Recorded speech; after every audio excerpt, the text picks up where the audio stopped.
Rain lashed against the windows of Ethan Morrow's home, a sharp, staccato rhythm that mirrored the pounding in his chest. From his back porch, coffee mug forgotten in his hand, he stared in disbelief at the scene unfolding in his backyard. The buzz of hedge trimmers tore through the stormy morning, slicing into the lush, 7-foot arbor vitae hedges that had been his sanctuary since he'd bought the house in Willow Grove 3 years ago. In there, wielding the trimmers with ruthless precision, stood Helen Carver, HOA president, neighborhood tyrant, and the last person Ethan ever expected to see on his property. "Stop! What are you doing?" Ethan shouted, his voice nearly drowned by the rain as he vaulted down the steps, boots sinking into the muddy grass. Helen turned, her smile as cold as the storm, her eyes glinting with unshakable authority. "Good morning, Ethan," she said, her tone syrupy with condescension. "I'm enforcing compliance. These hedges are 9 inches over the regulation height, per Section 10, Paragraph 2 of the Willow Grove Community Guidelines. I sent you 3 notices. Ignorance isn't an excuse." Ethan's jaw tightened. Notices? He hadn't received a single one. As a cybersecurity analyst who worked from home, he was meticulous about his mail, both physical and digital. But more than that, the sheer audacity of this woman cutting down his hedges without permission lit a fuse inside him. "You're trespassing," he said, stepping closer, rain dripping from his hood. "Get off my property. Now." Helen's smile didn't waver. "As HOA president, I have the right to address violations after notification. The bylaws are clear. Hedges can't exceed 5 feet. Rules are rules." She gestured at the mangled greenery, as if it were a minor inconvenience. 5 feet. Ethan's eyes narrowed. He'd memorized the guidelines when he moved in. The limit was 6 feet.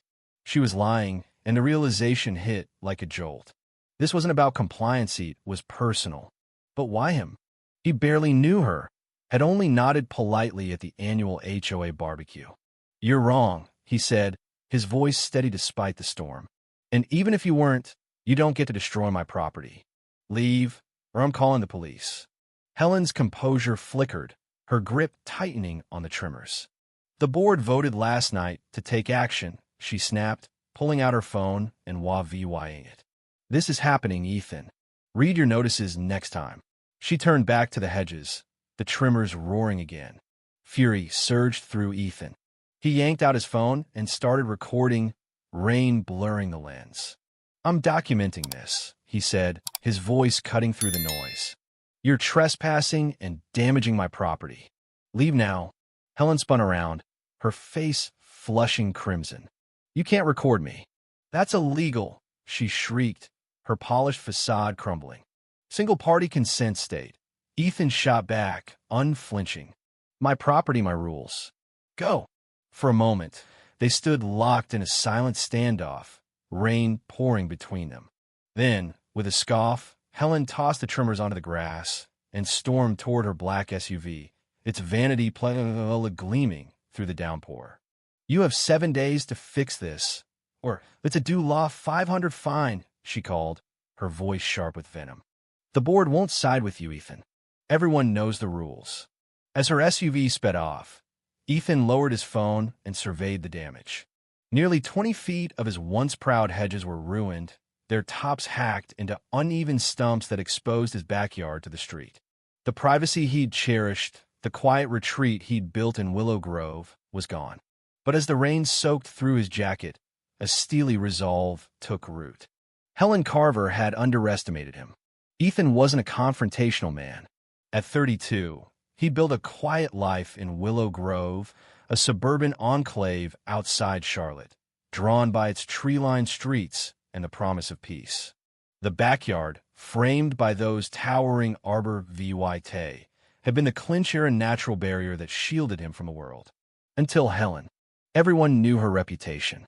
She'd ruled the HOA for 8 years, turning community guidelines into her personal manifesto.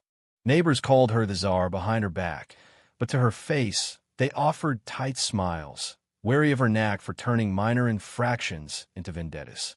Ethan had heard the stories fines for unapproved mailbox colors, threats over slightly overgrown lawns, but he'd stayed off her radar, or so he thought. That afternoon, Ethan spread the HOA guidelines across his kitchen table, his laptop open to a scanned copy. Section 10, Paragraph 2. Hedges and natural privacy screens shall not exceed 6 feet in height. Just as he'd remembered, Helen's 5-foot claim was a lie, and no notices had ever arrived. He leaned back, rubbing his temples. Why target him? The only clue was a fleeting memory from the barbecue, when he'd overheard Helen griping about outsiders who didn't fit Willow Grove's mold. Had his quiet independence marked him as a threat? Determined to fight back, Ethan took action. First, he ordered security cameras, installing them around his property by evening. Second, he called his friend Nate, a property lawyer with a sharp mind for disputes. Third, he began digging into Helen's tenure, scouring online forums and public records for dirt. Nate arrived the next morning, shaking his head at the ruined hedges. "This is textbook trespassing and property damage," he said, snapping photos. "Even if your hedges were too tall, which they weren't, she can't just invade your property and start cutting. And this 5-foot nonsense? She's making it up." He flipped through the guidelines. "We'll send a cease and desist letter and demand she pay for the hedges those arbor vy, te run du la, 200 each. But if you want to hit back, there's another option." He grinned. "City law trumps HOA rules. You can build a fence up to 12 feet with a permit. She'll lose her mind." Ethan's lips curved into a smile. 12 feet it is. By Monday, Ethan had secured a fence permit, and by Wednesday, it was approved. He hired a contractor, a no-nonsense woman named Carla, who nodded knowingly when he mentioned the HOA. "Seen this before," she said. "Petty tyrants with clipboards." Her crew erected a towering cedar fence along the property, lined 12 feet of solid wood, stained a deep walnut.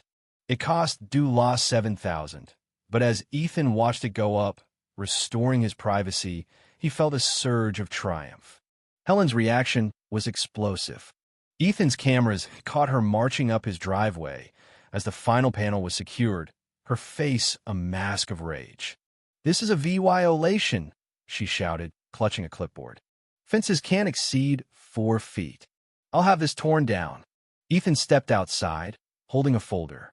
"City law allows 12-foot fences," he said, handing her copies of the permit, the ordinance, and a cease and desist letter from Nate demanding due law $4,000 for the hedges. "You trespassed and destroyed my property. This fence is legal, and so is the lawsuit I'm considering." Helen's hands shook as she scanned the documents. "The board will fine you every day," she sputtered. "You can't win this." "Try me," Ethan said, nodding at the camera above his door. And smiley being recorded.